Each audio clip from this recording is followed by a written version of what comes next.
Assalamualaikum warahmatullahi wabarakatuh.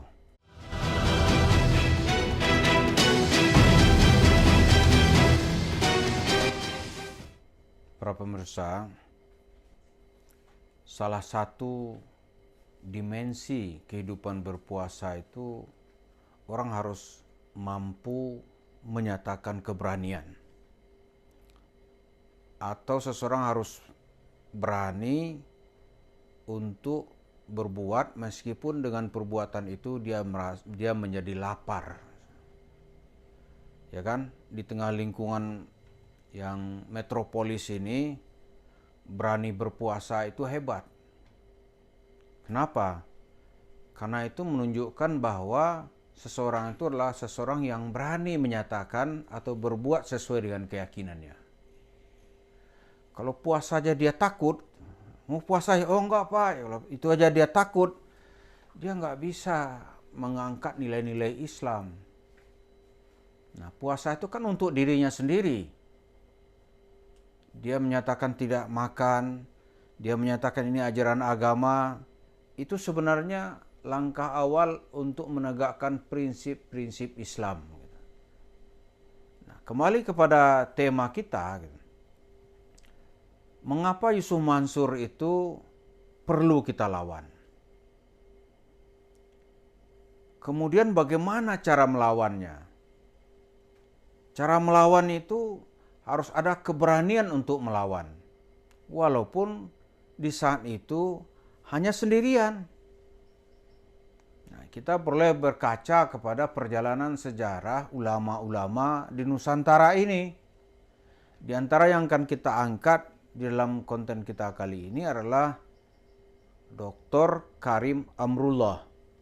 Dr. Karim Amrullah itu lebih dikenal sebagai Inyik DR atau orang tua dari ulama besar Profesor Dr. Hamka.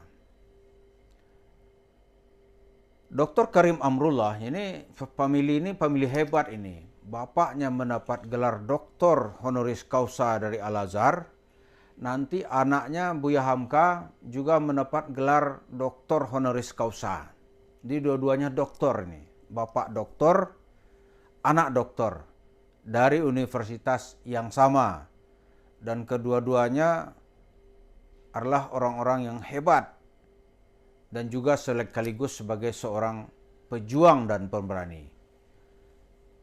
Dr. Karim Amrullah suatu ketika di masa penjajahan Jepang itu dulu ada tradisi namanya dalam rangka Sintoisasi supaya orang-orang Islam di kawasan ini bisa berkeyakinan Shinto. Karena itu diwajibkan oleh tentara Dai Nippon, bala tentara Jepang saat itu, pokoknya setiap matahari terbit, kira-kira pukul 8 itu tokoh-tokoh itu dikumpulkan untuk melakukan namanya saat itu sekirei. Sekirei itu adalah orang berjongkok menghadap istana Tenohaika di Jepang. Jadi karena Tenohaika itu diyakini sebagai keturunan dewa matahari yang telah diutus oleh dewa untuk menyelamatkan tanah air Jepang yang selama 2600 tahun tidak pernah terkalahkan. Jadi dia dianggap sebagai dewa lah. Nah, begitu Jepang sampai di sini, itu semua tokoh-tokoh agama Islam ini harus mengikuti tata cara ibadah orang Jepang, Shinto. Di suatu acara, banyak yang sudah melakukan sekirei, itu jam 8 pagi itu ada kiai-kiai juga, dengan latar belakang yang berbeda-beda, itu mau melaksanakan sekirei, berjongkok seperti ya orang hampir sujud kepada yang mengarah kepada Tenohaika. Jadi orang mau kiblat ke Ka'bah lah gitu. Nah, Ayah Hamka saat itu menolak, dia duduk aja nggak mau gitu. Perbuatan menolak Dr. Karim Amrullah ini telah mengguncangkan kebijakan Jepang di Hindia Belanda. Malah Jenderal Imamura dan Kolonel Suzuki, dan beberapa lagi tokoh-tokoh Islam Jepang yang ditugaskan di sini untuk mendekati umat Islam, itu sampai berdebat keras gitu. Apakah tradisi sekire ini akan dilanjutkan? Kalau dilanjutkan katanya, ini orang Islam ini lama-lama bencinya sama Jepang nanti nih.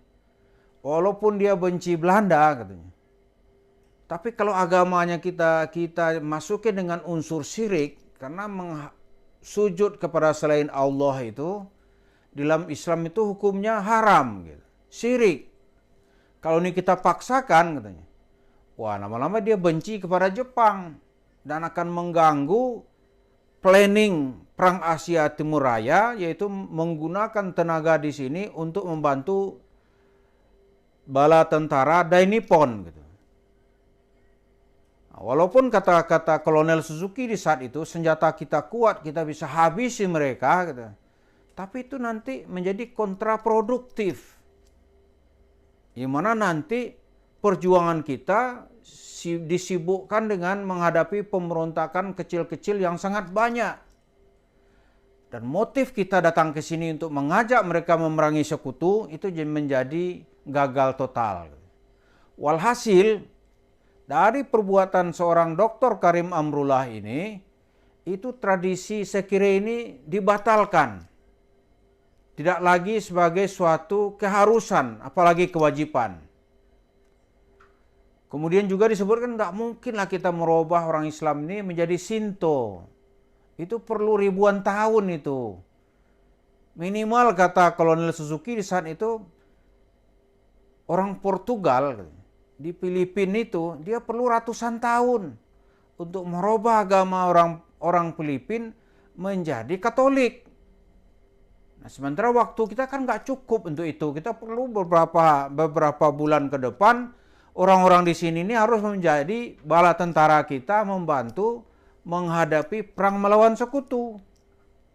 Akhirnya ya acara atau peribadatan sekire ala Jepang itu dibatalkan. Apa artinya para pemirsa? Sikap kita ini kadang-kadang perlu gitu. Ayah Hamka ini kan dia tidak membawa senjata juga, dia tidak berteriak juga, pokoknya bagi kami itu nggak boleh. Dia duduk aja, nggak mau dia. Nah itu salah satu bentuk perlawanan.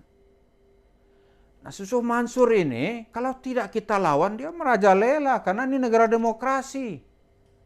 Karena itu setiap kita harus mempunyai kesimpulan. Ini orang ini adalah manusia yang terus-menerus akan melakukan penipuan. Itu kesimpulan kita. Kesimpulan kedua, cerita agamanya itu nggak ada dasarnya. Nggak ada dasarnya walaupun dia bergelar doktor. Jadi doktornya itu bukan bidang agama Islam. Doktor itu bidang administrasi. Dia nggak ada hubungan gitu. Yang ketiga sudah terbukti bahwa dia di mana-mana tuh memang mengumpulkan sedekah dan membuat cerita-cerita tipu. Jadi nggak ada kebaikan yang akan diambil kalau kita percaya ke dia gitu. Jadi itu harus ditimbulkan dalam hati masing-masing. Kalau masing-masing kita ada percaya begitu, kan gampang menyatakan sikap, menyebarkan WA, ya kan? Membuat misalnya acara di TikTok atau menceritakan kepada teman-teman kita supaya dia jangan sampai kena. Dengan demikian kita sudah menyatakan apa yang disebut keberanian dalam diam. Dia nggak perlu pula demo-demo besar di Monas, itu besar biayanya. Tapi masing-masing kita yang mendengar diceritakan kepada orang lain. Kawan-kawan kita atau adik-adik kita yang bekerja di Hong Kong misalnya, itu ceritakan ke teman-temannya, ini orang bahaya, dia telah menipu senior-senior kita dalam jumlah yang sangat fantastis. Ceritakan juga yang di Saudi misalnya nih, atau yang di Malaysia jutaan itu. Kita nggak tahu duit Sumansurnya apa dari mereka dulu nih. Ini harus dikasih tahu, ini orang berbahaya. Jadi cerita-cerita agamanya itu ceritanya itu omong kosong. Nggak akan memberi pengaruh apa-apa. Jadi begitu, mengapa kita perlu berani, mengapa kita harus melawan? Karena itu untuk kepentingan kehidupan kita semua. Supaya jangan terus-menerus kena tipu dengan orang-orang yang berjubah agama. Yang sekarang yang paling menonjol itu adalah Dr. Yusuf Mansur. Terima kasih. Assalamualaikum warahmatullahi wabarakatuh.